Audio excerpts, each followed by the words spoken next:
Hello, everyone. Welcome to Wake Up and Dream. We are happy to have you listen in. This episode is actually a really special episode. We have Marie here, and she is the founder of One Tough Cookie. One Tough Cookie is an organization that I just recently got involved in. I'm on the board with this amazing organization. They're based out of Stamford, Connecticut, and they do such amazing work, not only for cancer patients but cancer caregivers as well. And it's just a really incredible way for me to get involved in my community and helping, um, you know, the cancer patients, the caregivers, and it's just a really amazing organization that Marie created. So a little bit about Marie: she is a breast cancer survivor. I'm going to let her share her story on why she decided to create this organization. But I'm just so thrilled to have you here, Marie, this morning. Thank you so much for taking time out of your very busy schedule to meet with us. And I'm going to just turn it over to you. So share a little bit about your story, why you started the organization, all the things that you're offering for your community, and how you want to maybe extend even far as this coming year. So I'll turn it over to you. Well, first of all, thank you, ladies, for having me. I'm so excited. Happy New Year. Um, One Tough Cookie is definitely a labor of passion, something that I wanted to come from my heart. Like Sarah mentioned, I am a breast cancer survivor, and One Tough Cookie came from all the support and the encouragement that I got during my own journey. So this I wanted to pay forward, and to others that may feel alone while they are going through cancer. I am a mom. Um, and at the time, I had two-year olds, and I was new to Connecticut, and it was really hard. It was really hard to find your village, right? As they say, to when you hear the word cancer, what's going to happen? As a mom, you immediately think of your kids and you wonder what's going to happen to them, especially when they're that little. So when everyone just rallied around us, friends from California, Florida, Puerto Rico, Rhode Island. I mean, my cousin left his wife and just came a 6 hour ride and stayed with me. My husband was traveling at the time, and it was when I was really sick, and he just took care of the babies. It, it was just so amazing. You really learn who are your true friends. And like I said before, who's your village? You need a village, right? To keep it going. So once I started getting better, that's when One Tough Cookie started. And here we are today. We deliver care packages so that when they are going into treatment, they don't feel alone. They feel like someone is thinking about them. They don't need to go searching for the support organization. We want to be there before anything because going on the web can be extremely overwhelming. So far, we are at 1,000 plus packages that we have delivered to the hospitals and to individuals, and we are still going strong in 2023. So yeah. So when did you start this organization, Marie? So I started in November 2019 was when we got incorporated. The spring of 2019, I went for a walk with a friend, and I was just like, oh, I want to pay forward everything that was given to me. I feel like there's a need, and I'll find purpose to what I went through. And she was just like, well, start a nonprofit. And soon after that, I started asking people in the nonprofit world what to do and not knowing anything, just asking questions. And before I knew it, I had a lawyer. I was incorporated. And in December of 2019, we launched our website. And through word of mouth, we had 11 tough cookies that were nominated. And I remember just going to Target and buying products and asking the people that nominated them, what do they like? What did they, like, want to make this really personal. So yeah, it was a fun launch, of a huge learning experience. I'm still learning, but we've been very blessed. We've been very blessed. Wow, Marie, my heart just has expanded. I don't know about you girls, but I just feel like there needs to be more people like following their passions, and we get stuck so often and we look inward. We look, taking care of our family, but you have taken something that was a difficult journey that you walked yourself and chose to not keep the focus on you and your challenges and your struggles. And as a breast cancer survivor myself, Mm, I know that there are a whole range of difficulties, um physically, but mostly it's the emotional roller yeah, coaster that you go on, and so I just want to stop and like applaud you because you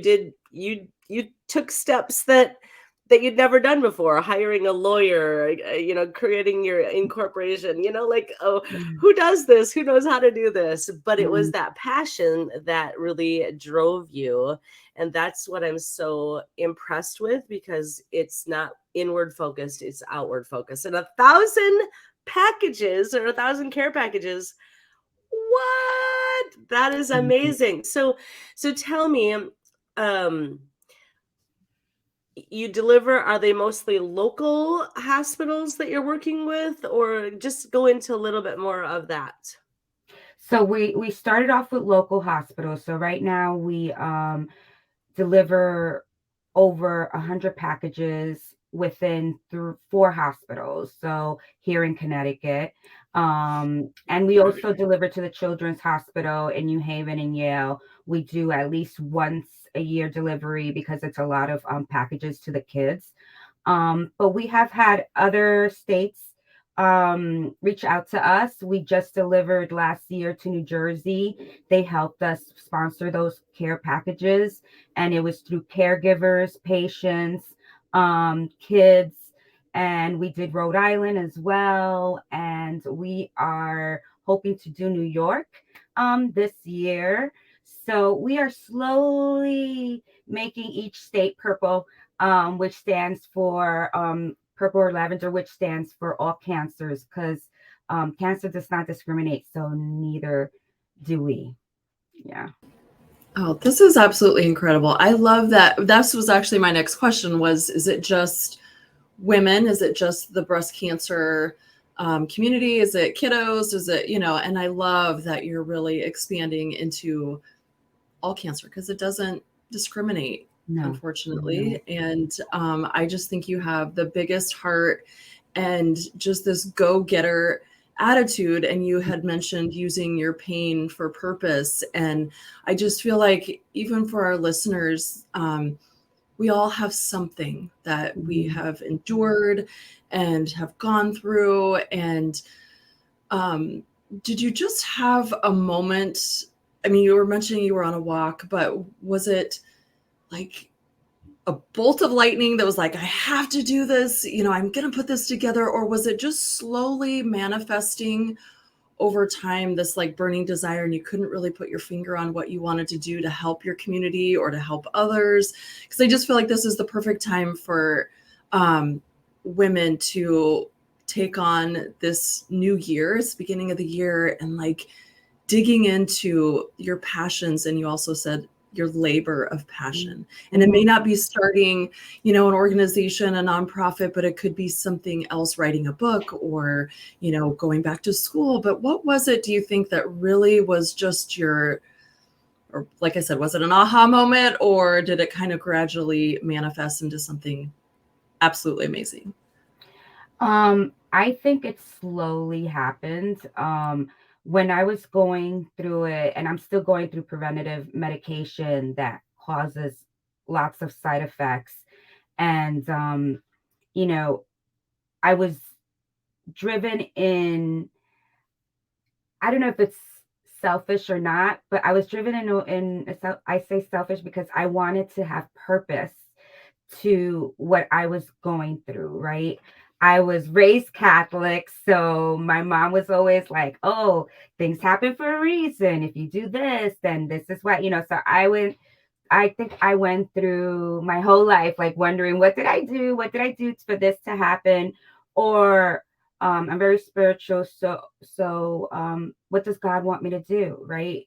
Is it so? What's funny is that I was going crazy with my own thoughts at home when I was alone. So I felt like I needed to do something. I needed to get myself out of this funk because I do suffer from anxiety, which sometimes can get into depression. So my mind was racing to places where I didn't want it to go. So I started baking cookies and decorating them, and before I knew it, I had this group called Crazy Creative Moms, and people would order cookies for their birthday parties, for any special event that they had. Again, I didn't know anything about cookies. I went on YouTube. I mean, TikTok is amazing. It's just amazing what you can learn if you're really right, if you want to. It's all out there, and I was very impressed with a lot of the cookies that I made, that I had no idea that I could do that. But then there was an order of 100 and more cookies, and I'm a perfectionist. So I would stay up. My husband would always tell me, Marie, you're never going to make it in this business if every little cookie has to be perfect. And I remember doing those cookies and my hands just shaking from using the tweezers. A lot of the medication that I'm taking now affects your joints, and because of the chemotherapy that I have neuropathy on my feet and neuropathy on my hands. So it's sometimes triggered more by certain things that I do. And with that order, my hands were hurting for like days. And I always knew that I wanted to do something for moms, for women, right? Just women, and something that had to deal with the things that I had dealt with in life, which was just having social anxiety, being depressed, infertility, the loss of a child, all those things that I went through. I wanted to be there for the community, for the moms, because you can feel so alone. And I was alone in Connecticut at one point, right? So so I thought with cookies, it would bring everybody together. But then when I felt all that pain, I knew that I had to do something else. And that's when the talk of the nonprofit started arise. And yeah, and before anything, One Tough Cookie was gonna be about all those things: anxiety, depression, mom things. But then when I realized how much my husband put into um my cancer journey, our cancer journey, I didn't want to exclude anyone. I felt I needed one thing to concentrate on, because you're starting off, you want to make sure you're doing something right. And then that's when we focused on cancer, and we made it a package deal where it's not only the patient that's the tough cookie, it's the caregiver, it's the kids, it's the nurses, right, that deal with it every day. And that if it wasn't for them, it would be much much scarier going into those rooms. Wow. Mm, mm, mm, mm. Oh, so go ahead, Sarah. So I was actually just going to mention as well that Marie, as you're sharing a little bit about and I'm getting all like emotional here. Every time I speak with Marie, I feel like I end up crying. It's just a thing that happens. So you're talking a little bit about the journey that you're going through right now. So you are a breast cancer survivor, but you are still in the thick of it. And you are still taking these medications that have side effects, the emotional toll. And I love that you are supporting the caregivers, and because you see that emotional toll that it took on your husband and those around you, and the staff and the actual cancer patients.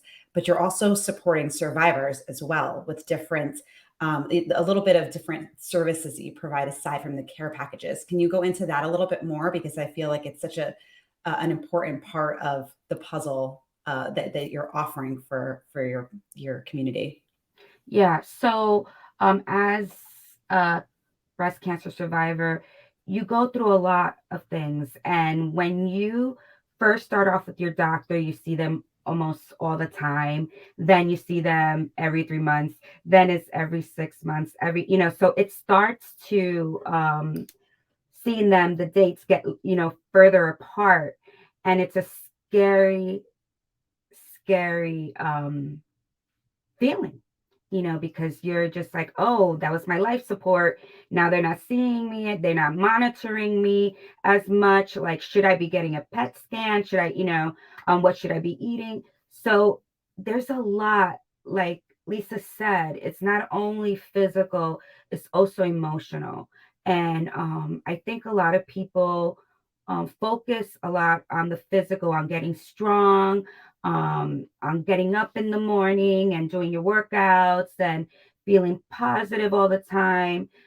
It's not very realistic. I'm all about feeling positive, but I'm also about giving myself the grace of feeling down and, hating what's going on, right? Like, it sucks. Like, I don't want this. I don't want my hands to hurt. It affects not only you, it affects your relationships, your marriages, your friendships. When you're so tired because of the medication, you want to run a nonprofit and something is telling you, no, just stay in bed, and then you get a letter that says, thank you for everything that you've done. Survivors go through a lot, and they're expected to just be grateful and not talk about it anymore. I have many friends that will ask me with good intention, because they're great people, Marie, how you feeling? And because they're so close to me, I'm like, oh, I really want to tell you how I'm feeling. But they cut you off because they're like, oh, but you're here, you're on the other side, because it's like, don't be a downer. And it's not a thing about being a downer. It's a thing that sometimes you just need to let it out, right? You need to let it out. So we want to be that for these survivors. We can't cure cancer. We can't cure your pain, but we can, maybe with a meditation class, cause some distraction, some positive distraction, with some comedy in our pickup corner, make you laugh, or make you dance with. I love music, so dancing to me is everything. Um and even now, I just started where people can follow my journey of trying to get fit, because I've been very down on myself with the way that I look and the way that I feel. And I don't want to do that anymore. So I figured if I put it on Instagram, it'll keep me accountable and people will, but it's just, I don't want anybody to feel alone. I have felt that many times, even in a room where there's so many people. And it's a feeling that I don't want anybody to feel. I can so resonate with that, and it is true. Once the physical symptoms, I mean, you've gone through your chemo, you've gone through your surgery, you look like you're back to your Mhm. normal self.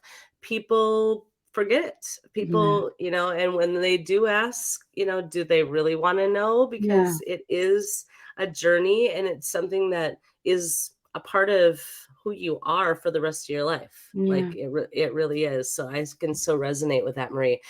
So how can people get involved? Because this sounds like an organization that I definitely want to play a part in. But our listeners, how can they? What do you need? Thank you for asking that. And we would love to have you as part of our organization.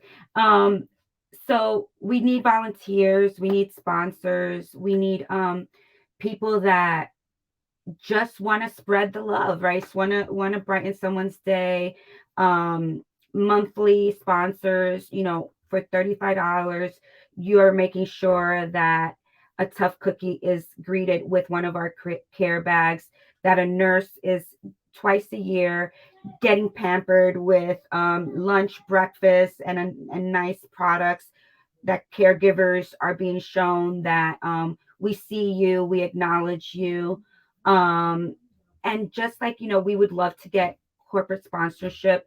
We're a small organization and we're constantly um, trying to get donations, but it'd be great to be able to count on just something coming in all the time for us to buy the products, for us to be able to create wellness programs, right? We want to create these wellness programs that are different from others, that they can always count on meditation. Oh, this is how to breathe. That's kind of gonna, so how to put eyebrows on, or all these little things that people don't think about, but are extremely important. So yeah, so we just need donations and sponsors. And if you want to donate product, all of that is on our website. We do no-sew blankets as well for the children's care packages. And the cookie, our mascot, is always around for photo opportunities. So if anybody wants to call on him as well. So yeah, so volunteers, sponsors, donations, and that all can be found at supportotc.org. I just And want to mention one other thing on the sponsors is you can actually go to the website and sponsor a tough cookie. So if you're not local to Connecticut, I know a lot of these programs that Marie offers. She actually launched this amazing organization during COVID, so she was very quick to pivot to virtual options.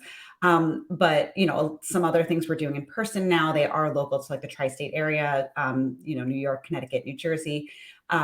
But it's worth noting that we are hoping this year that One Tough Cookie can reach all 50 states. So if there is a tough cookie in another state wanting, needing support and needing that, just knowing that somebody else is keeping them in their thoughts and prayers, and getting a little something in the mail, go onto the site and sponsor a tough cookie. I feel like that's such an important piece of all of this. Yes, you can nominate a tough cookie, whether it's a caregiver, a nurse, or a patient, and we try to send packages to 2 nominees every month, and yeah, we really want to have that happening more, because there's nothing like receiving those letters and those people getting the packages unexpectedly. I mean, I think we've lost the whole beauty of getting like things in the mail. Like, it's so much fun. Like, so. And Marie, what if we have a listener who has now been diagnosed with cancer, or maybe somebody who's been struggling for a while now, and just, you mentioned that community, somebody to talk to, somebody to reach out to. How would a patient reach out to you for support? So they can either email us through info@supportontoughcookie.com, or they can give us a call. Our contact information is on our website. What usually happens is that I personally call them, or we'll have someone from our engagement team call right away. And the first question that we ask is, how can we help you? Because there are things that our organization can't provide. So, but we can help you find it. And if we're a starting point with whatever connections we have, we will try to get you to where you need to be. But so yeah, all you need to do is contact us. You can message us. We're on Facebook, we're on Instagram. Email us or give us a phone call. Okay, that's wonderful. And for our listeners, we will have all of Marie's information where you can contact her and One Tough Cookie.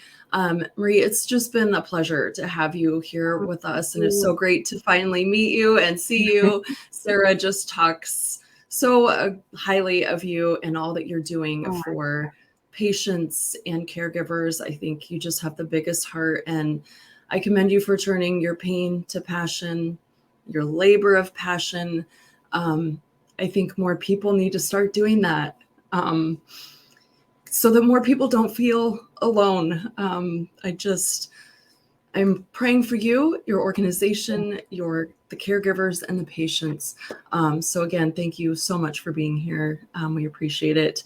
And also for our listeners, don't forget, if you haven't joined our Wake Up and Dream Facebook page, we would love to have you join us there, where we just dive in a little deeper each and every week.